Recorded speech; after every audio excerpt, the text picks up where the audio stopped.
actually lean in here for a minute. I want to spend a few minutes discussing something that's really rippling across the cybersecurity community, right? It's something that may not have made the headlines for your clients, but absolutely mission critical for those of us responsible for defending our clients, right? So I'm talking about the temporary expiration or almost expiration of federal funding for MITRE's Common Vulnerabilities and Exposures Program. That's CVE.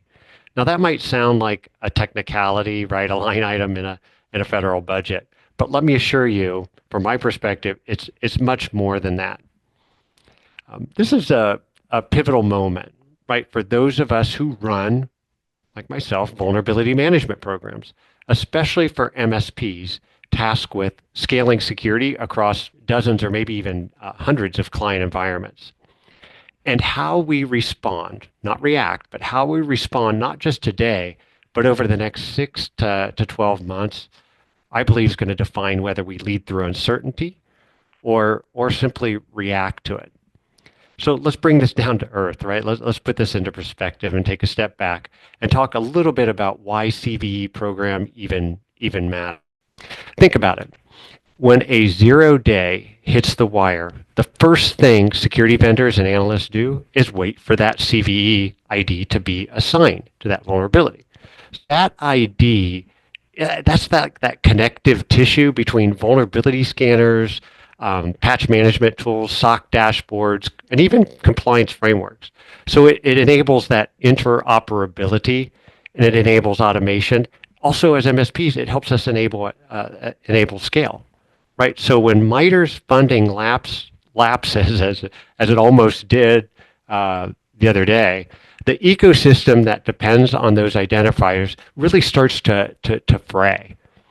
And as MSPs, we're often the ones, right? We're on the front lines and we feel that tension first. Okay. So you might be asking, okay, Brian, but how does this impact me? How does this affect my day-to-day as an MSP?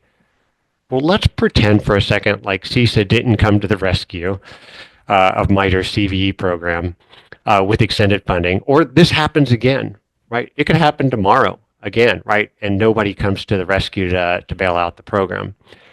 Well, imagine this. You're running scans next week, right? Vulnerability scans. A new vulnerability is disclosed. Let's say it affects maybe a popular firewall appliance, right?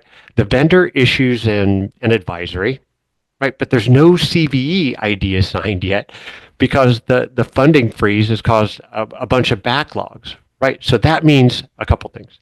That means your tools might not ingest that data, or worse, your automation workflows might skip it entirely. No alerts, no tickets, no prioritization. Now multiply that across 50 or 100 clients. Suddenly your things like your signal to noise ratio in your vulnerability reports drops, right? The noise drops, but your remediation timelines increase and your clients are potentially exposed and unaware. Not the kind of situation we want to be in, right? So now let me be clear. This isn't the first time we've seen hiccups in the CVE process, right? We've been through funding disruptions, disagreements and arguments over CVE assignments, and even debates about scope of the program. But to me, what feels different now is the growing complexity of threats, right? This increasing velocity of change. With AI, right? It's just different now. So we're in an era, I believe, where attackers exploit vulnerabilities within days, hours, minutes, right, of disclosure, right? So when you think about things like supply chain compromises, shadow IT, AI generated exploits, right? The tempo has changed. I think we can all agree on that. The real risk, from my perspective, isn't just that we miss a few vulnerabilities, right? It's that our entire strategy for managing them becomes brittle, right? When the data we rely on, it's delayed, disputed, or maybe it's even completely missing, right? Could be missing entirely. So what can we do? Okay, first we need to stop, and I can't emphasize this enough. Please lean in here if you're listening. First, we need to stop treating vulnerability management like a checkbox, and start treating it like a core business function. For those of you who follow me or know me or spoken to me before, you know I'm all about critical business functions, critical business processes, because those drive revenue for our clients. Right? Our clients get that. So I'd like us to think about moving from this mindset of scan and patch, scan and patch, scan and patch, to one of maybe more like identify, prioritize, and operationalize a response. So that's first. Second, we need redundancy in our intelligence sources. Okay, so if you have a platform today, or if your platform depends solely on CVE data alone, right, you're taking a big risk. It's unnecessary risk. Incorporate vendor advisories, right? Pull in exploit prediction models, tune your internal detection rules, and look for platforms that augment and enrich the CVE, not just consume and gobble it, right? Third, and in my opinion, the most important thing, if you get nothing else out of this, again, lean in here for this one. We need to educate our clients on what this means to them. Okay? A good MSP doesn't just plug security holes and gaps. They explain the risk in business terms. Right? Use this moment and these kind of moments to start a conversation with clients about resilience, about agility, about what it means to stay secure even when the world around us isn't.